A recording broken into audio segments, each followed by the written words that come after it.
நசுக்குனா தான் அது வந்து வரும். தலை துண்டு எடுக்க முடியும். நல்லா நசுக்கிட்டு நசுக்கு அப்புறம் தலை வெளியில் வரும். அதான்.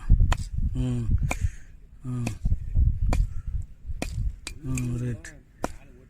இப்போ எடுங்க, பிச்சிடுங்க. வலையில் நசுங்க, வலையில் பகுதியில் நசுங்க. தலை